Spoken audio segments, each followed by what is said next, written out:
Next, the magician has a popular illusion that has stunned millions. Here's his assistant. She's a stunner too. He tells the girl that her hand will have a starring part in this miniature guillotine. The blade of this contraption is razor-sharp steel. He places her hand through a hole in the device. She'd better wave bye-bye now. The way these things work, she won't be able to do it later. The blade goes into the top of the guillotine. There's still time to back out, but she's game. With her permission, he slams the blade down. She screams. Why wouldn't she? He's just sliced off her hand. Well, what did she think was going to happen?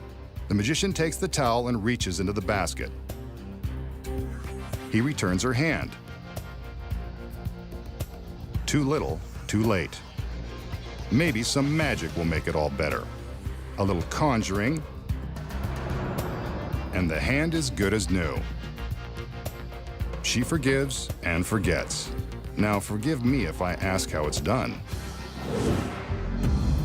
So how did the magician plunge a genuine razor-sharp blade through the wrist of his lovely assistant, apparently removing her hand? Of course, he didn't. The secret here is in the miniature guillotine. With the basket removed, we can easily see a large space beneath the opening for the hand. The space is normally concealed by the basket, and there's good reason. When the blade is thrust downward and the assistant's hand appears to fall into the basket, the entire center section of the guillotine slides down into the empty space. The assistant's hand and wrist slide down with this center panel. From the back, we can see how the panel with the handhole is designed to slide. At the start of the trick, the center panel is secured in an upright and locked position with a simple cabinet door latch. When the blade is pushed down into the mechanism, it strikes this wooden ledge, releasing the latch and causing the trick panel to drop. She screams, but the blade goes nowhere near the girl's wrist.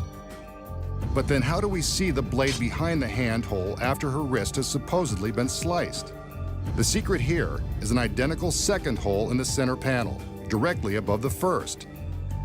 When the panel slides down, the second hole replaces the first. We can see the blade behind this second duplicate hole. Let's see it again in slow motion without the basket covering the secret. Next, the magician uses the empty towel to pretend to pick up the severed hand and give it back to the agonized girl. He gives a magical gesture and reveals that her hand is good as new. Watch again without the basket. He reaches in with the towel as the girl pulls her hand out of the bottom hole. All she does now is remove the towel to reveal her hand. And those are the cutting-edge secrets to a classic trick.